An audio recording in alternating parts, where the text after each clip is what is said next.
It's lights out, everybody, and welcome back to the Low Downforce podcast, the forefront Formula One podcast.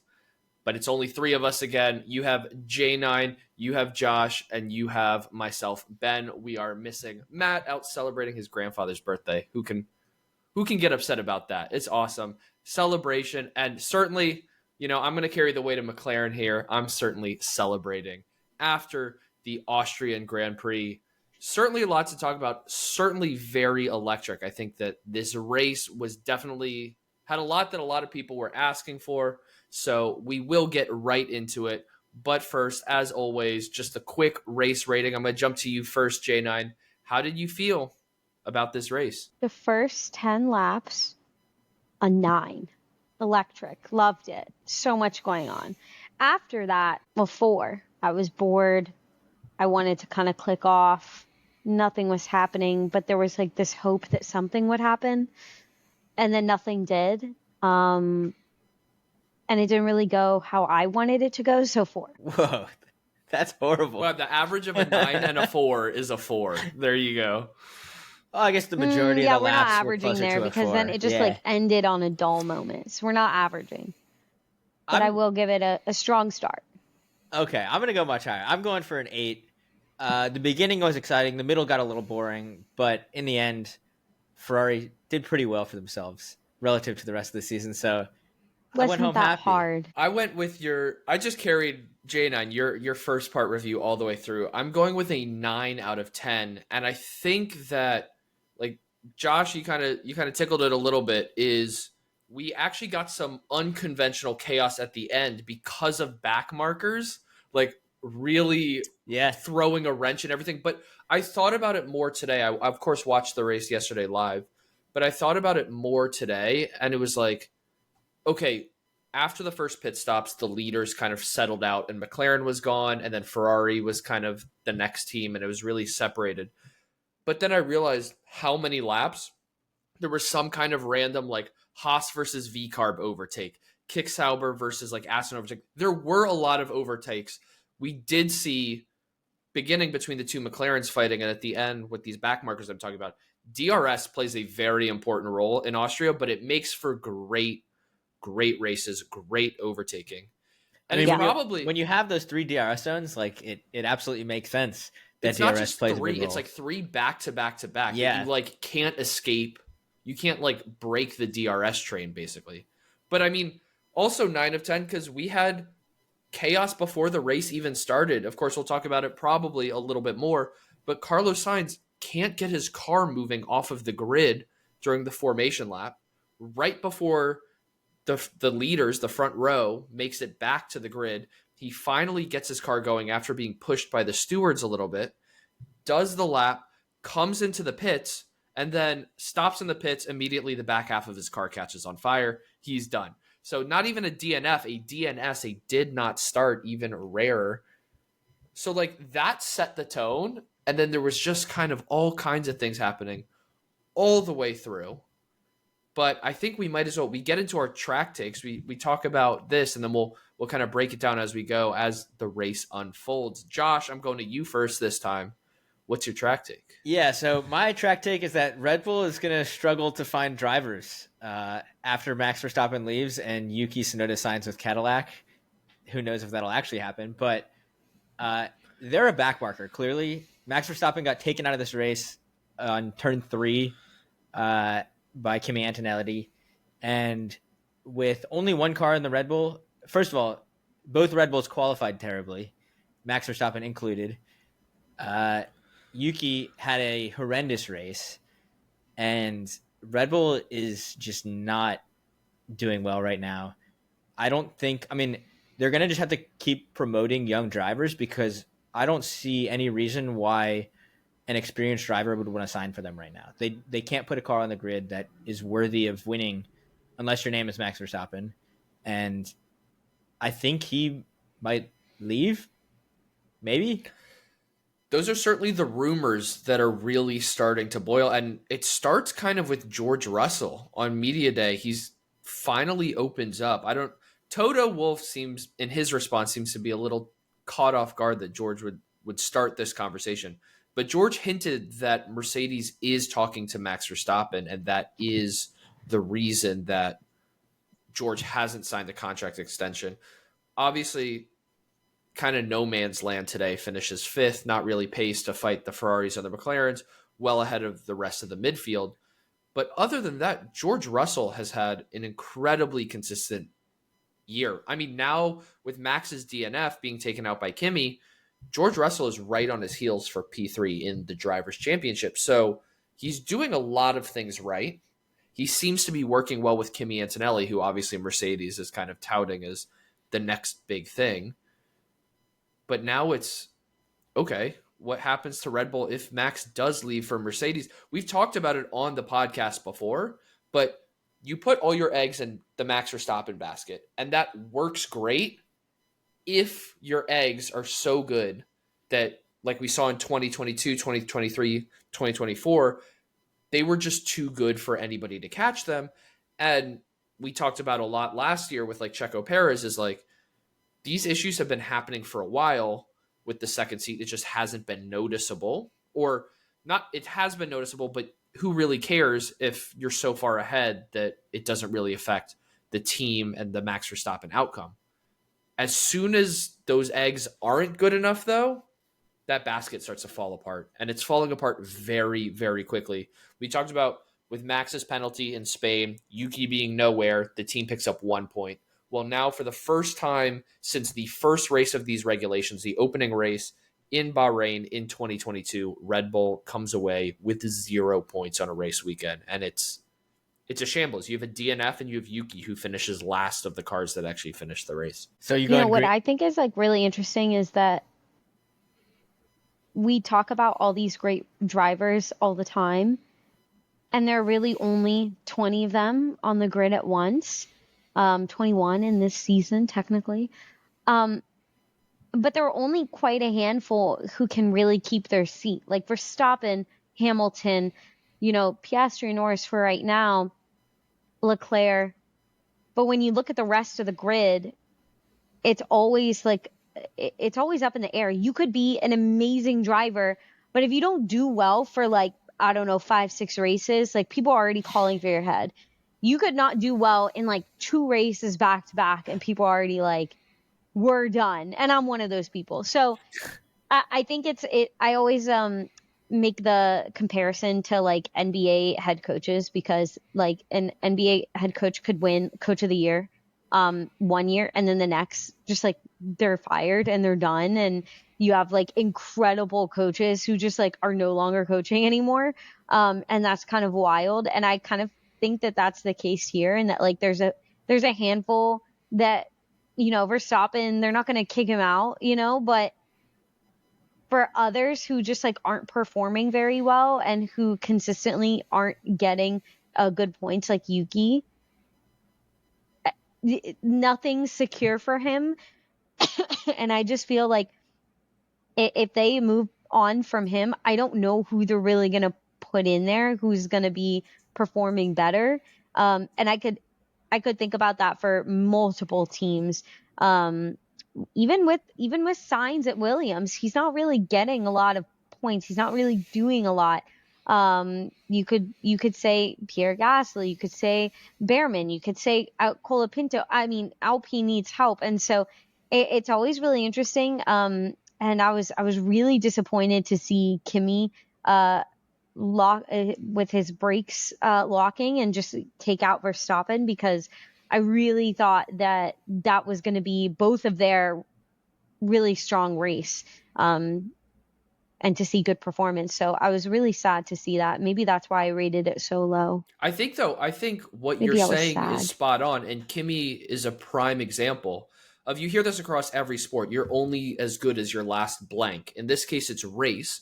So last race in Canada, you've got Lando makes a mistake, not even a great mistake, crashes himself out of the race, and people are saying, oh, you know, it's done, you know, championship's done. What is he doing? He's just not as smart as Oscar. And then complete 180, a race later, he wins, defends extremely well against Oscar, takes a lot of pressure for, like you said, the first third of the race. And now everybody's like, oh, Lando might be back in it. He qualified well, he raced well. Kimi's the flip side. In Canada, he gets his first podium, and people are like, the hype is real. And then all of a sudden, it's like, one commentator said, like, Kimi locking his brakes there, that's not even a rookie mistake because he would have raced Austria in F3, in other series. He would have to understand at the beginning of a race that it's going to slow down, like that. And he just wasn't prepared for it. And so it's like, it's just, the opinions are changing so quickly. And then, like you talked about, there's only 20 drivers. Next year, we're going up to 22 because we're adding Cadillac as an 11th team. I think that's awesome for the sport. I think we will see very soon why having 2 more drivers on the grid makes a huge difference. But so you already are limiting yourself to 20 drivers who, there's certainly more than 20 talented, capable enough people for those spots, but these 20 made it.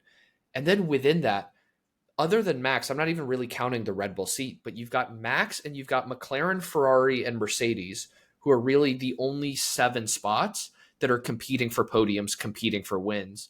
And it's not true every week, but generally that's true. So then it's like, all right, how do you break into that top group? How do you have a good performance that's more than just a point or a couple points? And then from the guys on top, now you're one of 7. If you don't perform, you're, what we're seeing with Yuki, if you say one of 8, he's not performing like the other 7 are, not even close. And so now it's like, it really stands out because there's already so much limited upward growth in the sport where kind of the big established teams just hold that edge over the midfield. Yeah. It's not even like just developing your skills. It's just hoping someone else fucks it up just enough to get out or retire, or they just get old.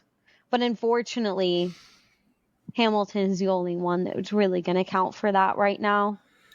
You could say Alonso, but he's not far up there. So, Getting he better, is age-wise, not skill-wise. Getting Just better, kidding. but this was a good weekend for Ferrari, which it feels weird to say. Charles Leclerc takes a podium. I think it's either second or third. I believe third podium of the year. Third in the last 4 races. Who would have thought? Ferrari definitely improving, which again, like I said, Charles finishes 20 seconds behind Lando, but Ferrari is clearly the second best team here. We don't get to see Max's race beyond 3 turns, so who knows about that? But Ferrari is making steps in the right direction. So my track take is I think both P2 in the Constructors' Championship and P3 in the Drivers' Championship are going to come down to the final race this year. And I think it's going to be Ferrari versus Mercedes on the constructor side. And then I'm thinking it's a 3-way, George Russell and Verstappen, who are really close. And I think this Ferrari form is going to bring Charles Leclerc into the mix for P3 in the Drivers' Championship. I'm going yellow flag there because I don't see it staying that close throughout the year. I think either Verstappen will pull away, Ferrari will pull away for P2 in the constructors. I would love to see it be close, but I kind of hope to see Ferrari run out in front, obviously behind McLaren, because they're just dominant right now. Yeah, I'm also yellow flag. I think that I don't think that Ferrari's going to keep their top there. I think Mercedes is going to overtake them. And I think that it's kind of hard to say, though. I think Red Bull won't beat Ferrari because no matter how hard Verstappen tries, he can't carry the weight of his team right now. If his teammates literally not even close. And so not really getting any points. So I'm a yellow flag. It could be iffy. But I think that we'll know over the next 5 races. I don't think it's going to wait till the end. I think things have kind of teetered out a little bit of what's probably going to happen in a race. I think Montreal was a little bit crazy. But otherwise, I feel like it's been pretty steady of who's going to win, who's going to do well, who's not. It'll be interesting to see these last rounds of upgrades because Ferrari had upgrades in Austria. A lot of teams, I think, are bringing upgrades to Silverstone next week. And I think teams are going to stop bringing upgrades pretty soon to focus on the 26 cars. And if the Ferrari jump they just made in Austria will keep them ahead of Mercedes for the rest of the year, then I think Ferrari will have it locked up easily, because Mercedes excels at very specific tracks when track temperatures are not too hot. But apart from that, they tend to struggle. So if Mercedes introduces an upgrade that makes their car better all around, then I could see it being close. Otherwise, I think Ferrari might take P2 easily. Well, that's why I think it's going to like flip-flop so much is, I mean, I think we're at a really great spot in the season because we talked about Ferrari doesn't have a great race in Montreal, but it happens to be one of the good tracks, good temperatures for Mercedes. They have a double podium. They jump Ferrari to take back P2 in the constructors. George Russell has a meh race in Austria. Both Ferraris finish ahead of him, and now Ferrari is in P2 by 1 point. So it's, I think because Ferrari, I mean, we say that Mercedes struggles in some spots. We've seen Ferrari really struggle in some spots as well, that if they keep kind of bouncing back and forth, this fight could go all the way to the end. But like we said, a lot of season left. I do think, though, that, you know, because this P2 is interesting, because George and Max are so close in the drivers, and, you know, if Ferrari does start to look better and Charles and maybe even Lewis kind of get into that mix, again, not fighting for the championship, but in it, I think it gets really interesting. I think that this season in some ways is a better version of 2023. And I know I'm biased because McLaren's doing well. Obviously, Red Bull was so dominant that year, but there was a lot of excitement, if you remember, behind Red Bull in 2023. McLaren got good halfway through that season, started to really make a charge, got from like fifth, I think, up to third in the constructors right at the end of the year there. But the thing we were missing in 2023 is Checo did not hold a candle to Max. And so now you're still getting Red Bull trying to cling on, but you've got Ferrari starting to make a surge, Mercedes kind of having some great weekends, some bad ones, but we're still getting a really strong intra-team McLaren battle where it's not just, oh, it's Max has gone away with the championship. Boring. Now you have... Who cares? McLaren. Nobody cares. Nobody wants to see them. This is what we've been saying all year, that we finally get in Austria the first 20 laps of the race. We have the McLarens fighting nearly wheel to wheel. I'd rather watch Max and George fight. I'd rather save that for my flop because I have many thoughts about that. Okay. Do you have your, what's your track take first, though? I was really excited for my flop. We'll get there. Don't worry. Yeah. I'll let you go first. My track take is actually kind of out there, and I thought that the competition between the midfield, as we said earlier, was really, really intense this race. And I think that's just only going to grow with a bunch of the upgrades that different teams are bringing, a little bit more than the beginning of the year, and especially in races where overtakes are more possible. But Kick Sauber and RB had a really fucking great race. Like, I was actually pretty impressed. I'll throw Alonso in there too. Way to go, buddy. 7th. That's pretty good for you. But I think my track take is really going to be that as we get closer, it's not the front where I'm really going to have my eyes as much as the middle, and looking at different drivers there, because I think that like the spots of 7 to 11 could really turn either way, depending on, like, let's say Antonelli really just sucks for the next few races, or suddenly Albon continues to get like some solid P6, P7. Kick Sauber, actually, it's such a great race, and so, you know, Hulkenberg could I'm going to talk about them later. A couple, you know, 7 through 10 spots and work his way up. Now, I don't think, you know, right now he's at 22 points. I don't think he's going to grow to 63, but he could move up to like 9th place with Ocon, who has 23 points, even 8th place with Albon with 42. Like, I just feel like there's going to be a little bit more shifts, and it's going to be unexpected. I think Kick is going to have a little bit more Williams and Haas, like, and RB. I'm interested to see how that plays out. I'm so sorry, Aston Martin. I don't think you're going to make it, but and Alpine. I don't really think that they have it in them this year, but the rest, I'm actually very excited about. So that's my track take. I'm going to have my eyes more on that midfield. I'm green flagging this so hard, and I know that, you know, we're fairly new to the sport. We've obviously dove headfirst into being F1 fans, but we know, like, a lot of you listening might be newer to the sport. you are missing out on a good chunk of Formula One if you don't get excited about the midfield battles. We've talked about there are some boring races up front that are saved by midfield chaos. I mean, we've got Williams right now in P5 in the constructors. I think they finished 9th last year, so they had a huge jump. Alpine on the flip side was 5th. They're in last place. They're looking horrendous.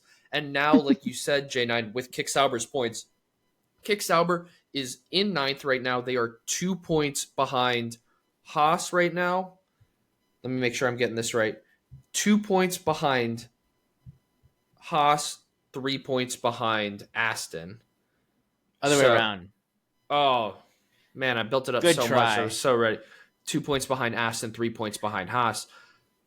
Things are heating up. Williams is 20, 30 points ahead of them, but they've really struggled recently. And yeah, I think honestly, the entire midfield is interesting except for Alpine right now. They've got their own issues, but I mean, we haven't even gotten to it yet, but you know, I'm going to jump in right now. The back markers. Franco Colapinto in an Alpine was getting lapped by Oscar Piastri and nearly crashed him out of the race. That was Yuki Tsunoda's fault. It was insane. We got the best. Congrats, Josh. We got the best radio of the year. So must have been the water is no longer on the top step. It is Oscar Piastri coming on the radio.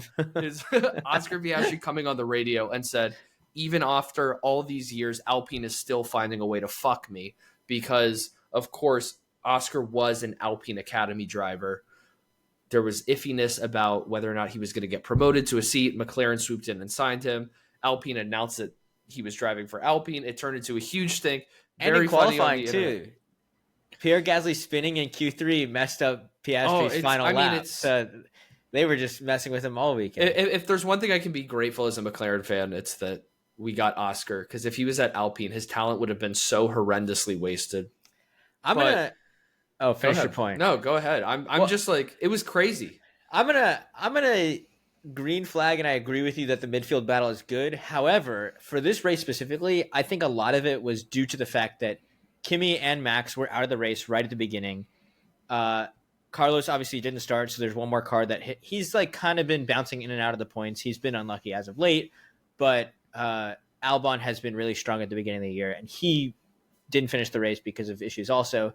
So, I mean, that's 4 drivers that didn't finish. That you're saying that 6, 7, 8, 9, 10 range is exciting. Like, those spots are usually filled up. But I think that's like... You never know, though, because, like, there's so many people who have been crashing. Like, to have Lando crash and Kimi a few weeks ago. And you know, like, I think every race has, like, this moment of, like, it's just one part that's, I didn't expect that. It's just like every race has its craziness. We've talked about with George, especially, you know, Mr. Does Nothing P3, is we always say like, you know, this race last year in Austria, Max and Lando take each other out and George inherits a win from P3. And you say like, that's a lucky win. Yes, that's true. But you have to put yourself in position to capitalize on that luck. So Josh, you're spot on that this race had a lot more points positions available, but I mean, you got to be in the spot. You got to make the overtakes to get those points. You got to fight like it's a championship battle if you're Fernando Alonso for P7, because 2 points does make a difference, especially in the midfield. I like it. Yeah, I mean, let's keep moving. I think we're going to go flops first because J9 almost jumped all the way ahead to it. I think we'll go flops. We'll end on a high. We'll end with our tops, but going right into the flops, J9, I'll make you wait no longer. Yeah. What did you have to say? Okay, so we've talked on the pod before about how both Norris and Piastri are, you know, who's the more dominant driver. And we still don't really know this season. Both have had awesome races. Both have had shitty races. You just, you know, every week is something new. But, you know, obviously last week we had the crash. Norris is out. This week we had some really good competitive driving. But with competitive driving comes risk that, you may hit your partner. And so I got pissed at McLaren for letting it happen, letting the guys just try to race each other. And then Oscar pulls a move where his brakes locked up and he didn't hit Norris, but there's a risk to everything. They let them race. That's bound to happen. And then they come on the fucking radio later and they were like, hey man, that was too close. Don't let that happen. Like, that's outside of like our comfort zone. And I'm like, dude, you can't have a comfort zone when you're letting both of your guys race. Yes, he could have he like, was it smart of him? No, but do we think that that was the best time to tell him that? Because obviously he knows. Like, maybe it's a personal thing of like, if I fuck up on something and someone comes to me and I already know I fucked up, like this is just something basic, like maybe at my job, and someone says you fucked up, I'm like, yeah, I'm already fully aware. Thank you. I'm aware I need to fix it. Like, I almost just hit the guy, fully aware. I just feel like that was not the right time to tell him that because he already fucking knew and he was already like, oh, my bad. I just feel like if you're going to let them race, you can't then come in and be like, that was outside of our comfort zone. I felt like that was rude and shitty, and that was my flop for the McLaren, whoever the guy was, just butting in. Because at that point, then Oscar fell back, and I didn't like that. And he didn't say don't race him, but I feel like that was like, that was too much. And I'm like, you know what? If you're not willing to take the risk and let him race, then don't let them race. Figure it the fuck out. Who's the number one driver and figure it out, or else you're going to have this back and forth each race. Oh, don't get too close. No, shut the fuck up. If you're going to let them race, that's going to happen. So that was my take. I agree with you that the timing of the message was bad, but I actually don't think they were telling him not to fight Lando. I think they were telling him, don't flat spot your tires again because then you won't be able to catch Lando. I think they would have been happy for them to fight again. No, they were saying like, yo, that was too close. Like, you shouldn't have done that. And I'm like, that's not the time to do that. And actually the broadcaster agreed with me. Thank you. But I just didn't like, that's an after the race fact of like, oh, hey, you saw that. Like, probably not next race. And we would have been like, yeah, obviously. They that's let him an fight. obvious. You almost ran into someone, and then you have the audacity to come over the radio and be like, that wasn't good. I think the thing I have like the biggest respect for, and I've been giving him his flowers for a while, but McLaren's team principal, Andrea Stella, he was an engineer promoted to a team principal. Zach Brown, the president of the racing, handles kind of all of the media stuff. Andrea's focused on it. But I think this race is so interesting because you get the radio back and forth. You have Lando talking to his engineer. You've got Oscar talking to his engineer. And both sides of the garage are competing against each other. Yeah. Yet Andrea Stella, the team principal, like his bad weekend is them crashing both out of the race. And I think for how good both drivers are right now, how far ahead in the championship they are, because like you said, like they take each other out of the race. It's embarrassing. It sucks. It's a bad weekend for McLaren. They're still comfortable in the Drivers' Championship. They're still comfortable in the Constructors' Championship. But to me, like McLaren seems to, and I think Ferrari might have a little bit of a similar viewpoint here, is McLaren and Ferrari are kind of the two brands, and I'll get to Mercedes in a second, but the two brands where actually winning the constructors means a huge deal. Where on the flip side, you have Red Bull, where they're just in it for the Drivers' Championship. They've always been about getting the best driver, winning the Drivers' Championship. Sometimes the constructors comes with that. But I think McLaren still has the kind of the control and the power over their drivers of you will fight cleanly. Because like the thing, right? I actually think that message, while it did suck, I agree with you, J9, it felt very weird when it got played during the broadcast. I don't know actually when that radio message came through. And Oscar was apologetic after the race about that move. But I would rather that awkward message come out than say whatever happens does result in a crash and McLaren just goes, no more racing. Like if we lose, especially in a championship battle, if like you said, if we just lose it where it's just team orders, you qualify in front, you pretty much stay in front, then we don't really get a championship battle. Other than like some team principals have said, we get a qualifying championship. So I would rather, even though it's awkward in the short term, call out the mistakes if it allows us to get more wheel-to-wheel racing, race in, race out, because that's what we all want to see, especially when, even though as exciting as the midfield overtakes and battles are, the most exciting battles are obviously the ones for first place. And, Oscar did have a move where he got ahead of Lando. Lando then did get him right back. We can talk about that in a second. Lando did some really smart, I think, driving on that specific case. But I think the message also kind of implied, like, you've made smarter moves. You've made better racing attempts this race. That was not one of them. Yeah, I But just don't think that that's like something that any of these drivers need to hear. Like, because I that's think like that's a fucking probably obvious. Like, I think my flop is really on this engineer for calling out something so obvious that Oscar's like, yeah, I know. well. I'm fully I aware. imagine Like, that thank you so much. Like, why would you tell me that right now? You're gonna cut in on the radio and tell me that I made a mistake and shouldn't do that again? No fucking shit. Yeah, I'm working on it. And now I got a tire that I don't love. And, you pulled in Norris first to get new tires. And now I'm second. Obviously, Well, there's he there's a chose to hierarchy wait. there. And he did choose to wait. But at the same time, he didn't really have a big choice. Well, it's actually interesting. I hadn't thought about this, but I heard listening to F1's official podcast. Yeah, we listen to other podcasts too. There's other great ones, but be sure to keep listening to ours. Is and I never really thought about this, of like using pit stops to your advantage, and I don't mean like undercut, overcut.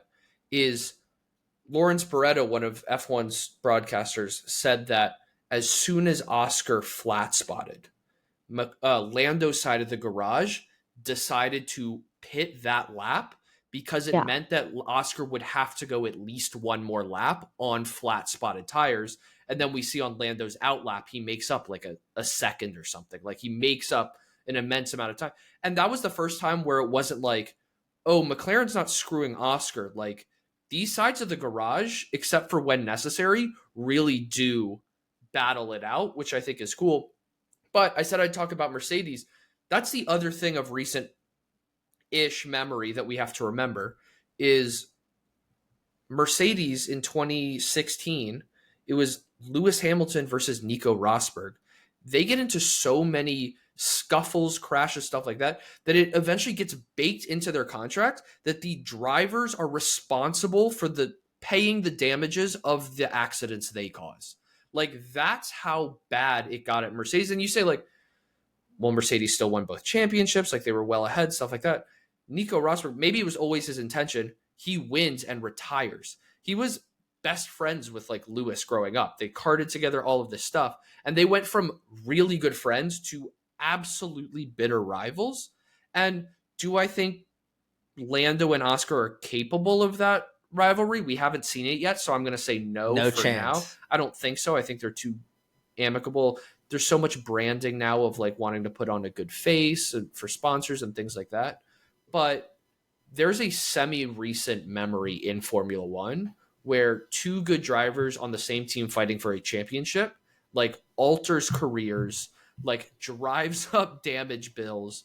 And I think McLaren is trying to let it go as long as possible before something like that potentially happens. If we can make it to the end of the season without that happening, that's awesome, because then we're more likely to get it season in, season out, where they're just respecting each other but fighting hard, which is what we can ask for. But I'm going team that isn't fighting hard right now because they're not finishing a lot of races. I'm flopping Williams. This is now their third and fourth DNFs in the last three races. Albon has now DNF'd 3 races in a row. And we talked about Carlos, not even a DNF, a DNS, a did not start. So already by the time the lights actually go green, they only have one car in the battle. They had already struggled in qualifying the day before, both drivers picking up damage by running wide. But the thing that really stings is Albon qualifies P12. By lap 3, he's in 6th. So he does extremely well. Benefits, obviously, from Kimi and Max crashing, but puts his car in the right spot, has made up the most positions in the race at that point.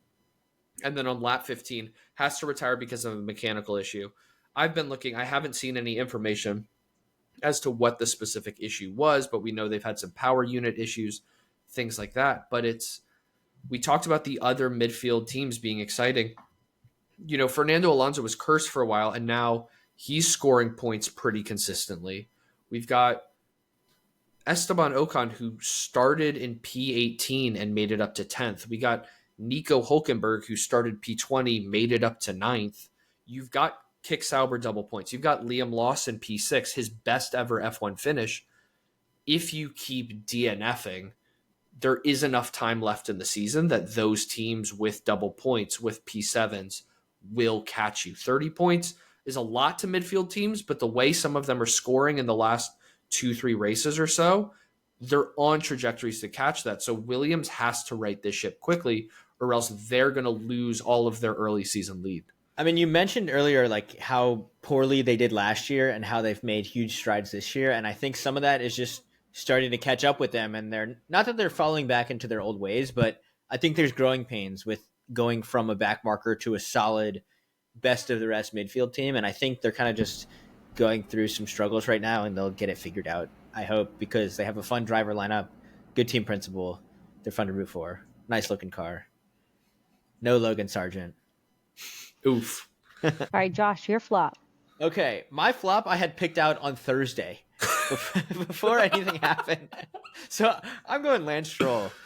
What was that face for? Wait, Anyway. I'm curious to hear how you decided this on Thursday. Okay. Yeah, so Lance Stroll at his media interview on Thursday, he just had zero enthusiasm. Everyone was giving nice detailed answers about how they thought the weekend would go, and Lance just gives like a brief 2-sentence, like boring, like he sounds like he doesn't want to be there. He seems so uninterested in this Exactly. sport. And we were talking earlier how there's 20 slots. Next year there's going to be 22. Like there's not enough seats available for him to be wasting everyone's time. Not interested. I know it's his dad's team and he has a seat, but like he should just step away from the sport. And I then, thought it was interesting. Meanwhile, in the race, he only finished ahead of Colapinto and Sonoda, and he just hasn't been good at all. I think I was going to say the last few races he finished 17th, 15th, 16th. Which one of those went well? And I think they said Fernando Alonso has outqualified him like 24 races in a row or something like that. My favorite part of it, and I'm this is why I was surprised that you said you made your mind up of this on Thursday, is Lance Stroll got 4th in P3 in practice 3, I believe it was. I thought it was either practice. I thought it was practice 2. 1, maybe. It was early one on, of the one of the practices. One of the practice sessions. Semantics. But he actually gets P4, and people was are like, P2. whoa, everyone's joking online. Whoa, Stroll's figured it out. And then I thought this was also really funny. The broadcasters during qualifying, I think it was Jolyon Palmer, former driver, commentator for F1, makes the joke like, oh, it only took him 8.5 years, but maybe Lance Stroll has figured it out. And then he's out in Q1 and then has another piss poor race. So it was a nice little jinx after what seems like a good practice. But yeah, I mean, this is the thing that like really frustrates me. Like you hit the nail on the head, is like somebody like Yuki Tsunoda might get screwed because of Lance Stroll. Because Yuki Tsunoda, I'd be surprised if he was still with Red Bull next year. Excuse me. And part of the reason he's with Red Bull in the Red Bull family is Red Bull has had a Honda sponsorship. They have used Honda to help develop their engines, all of that. Yuki from Japan, Honda sponsored driver. It makes sense. I'm sure there's plenty of money involved, all of that. But Honda is moving to Aston Martin next year with the regulation changes, which should bring a lot of promise. It's Honda's, we've seen Red Bull can do very well with a good engine. Aston Martin might benefit from that. They've obviously have Adrian Newey, the best Formula One car designer ever now. And you've got Fernando Alonso, who I assume he's still driving at 43 for a reason, to see if he gets another shot with Adrian Newey, with the new regulations, all of that. One last go for the most seasoned driver in history. And then the other spot is Lance Stroll. His dad owns the team, but now Yuki Tsunoda, there's no spot for him at the Honda sponsored team, which means, is Yuki Tsunoda out of the seat? I know, Josh, you joked earlier, like, will he go to Cadillac?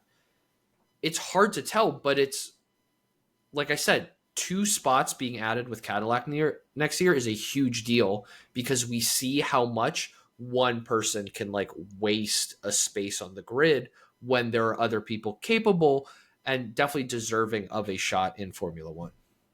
So true. But we've been complaining a lot, so I said we'd end on a high. Well, we're going to end on the championship update, but at least to get back in the good The graces. championship update is a high for me. For you. We'll get into that, but we'll go with our tops. And I got to do it. Matt's not here. I know he'd want me to. We've already talked about Kick Sauber. I was going to shout them out. We talked about Liam Lawson with his best ever finish. I was going to shout him out. I have to go Lando Norris here. I'm a Lando Norris fan. But it wasn't. I feel like now in some ways, we've joked a lot on the podcast. I feel like in order for me to give Lando the top, like he has to do something not just, oh, he won, but something that like really stands out to me now because I know Josh is just going to shit on me regardless. But the 2 things that really, really stood out to me. So we've talked about how big of an issue qualifying has been for Lando, and that's really where he's fallen behind Oscar, both in qualifying and in the races in the championships. I know there was the safety car because of Gasly spinning out, and so Lando winds up taking pole by over half a second. We don't get to see Oscar Piastri's final run. We don't get to see Max Verstappen's final run. But I really don't think any driver was touching Lando Norris in qualifying. Like, I think Oscar, instead of being 6/10 down, might have gotten to 2 or 3/10 down. I think Max would have been in that ballpark as well. I think the margin would have been smaller. But Lando was cooking purple sectors all weekend. I mean, we've talked about it. Fastest lap, not a point anymore. Oscar was the one with the fastest lap. But Lando Norris sits out FP1, which normally is a disadvantage for the driver, less time to get familiar with the car. He tops every single session after that. Fastest in FP2, fastest in FP3, fastest in qualifying by the largest margin of the season, and then hangs on to win the race, which now we make the jokes. His last 4 pole positions have all been converted into wins. So he's breaking that curse a little bit. But we talked about it a tiny, tiny bit earlier. And the thing that really impressed me, and why I think that in some ways this might be Lando Norris's best race win of his career so far, is that move where Oscar briefly got past him. Lando had a little bit of a mistake. Oscar gets a better rundown than he has earlier in the race, and he makes an overtake. But before he's even fully past Lando, Lando realizes that he's going to get past, slows down a little bit to switch his line, opens up the turn, and is able to get DRS immediately after the turn, get the better line, and take the position back, and then he holds on to the lead for the rest of the race. And I think for a lot of the criticism Lando gets of his racecraft isn't as good as Oscar Piastri's, which I think generally speaking is probably true. But the way people say he cracks under pressure, I think there's a lot of other outcomes where Lando doesn't handle that overtake well, doesn't immediately get the position back, tries to fight for it, isn't able to get there because he and Oscar are so similarly matched. But So what you're saying, he's inconsistent? Is that what you're saying? Because that's what I'm saying. I mean, that has been the definition he of his can't season. consistently keep pole and win. I mean, that is the definition of his season so far. But for all of that being said, that Lando move to recognize he was going to be overtaken and that he would be in a lot more trouble if he didn't back out, change to the outside in line, and then immediately get the position back, hold on to the lead.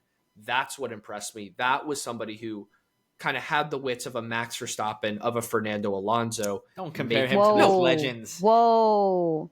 I'm talking about Josh, one take single over. instance. Lando is a C-tier driver at best, and he's in a rocket ship that a rookie in FP1 was barely any slower than Oscar. All right.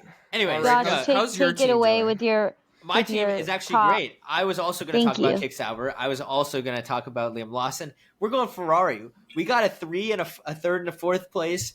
Charles Leclerc, 3 podiums in 4 races. Obviously bad in Canada because we were there. That's just how it works.